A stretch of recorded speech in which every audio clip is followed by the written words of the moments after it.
Hey guys, today I'm going to tell you how to change system colors in Samsung Galaxy A17. If you're using A17 and you want to change your system colors, let's see how can you do that. You just have to open your settings app. In settings, just scroll down and look for wallpaper and style. And here just you'll get color palette. You must have to tap on it and here just enable that settings. Once you have enabled it, you can see that the colors have been change. You can really select the color which you want. Here's some basic colors and here's some wallpaper colors. You can easily select which one you want. As let's say I'm going to select this one. Just tap on apply option.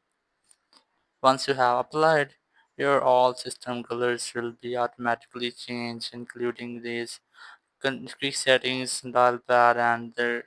So you can see there's all colors has been changed. So that's how you can easily change your system colors in Samsung Galaxy A17.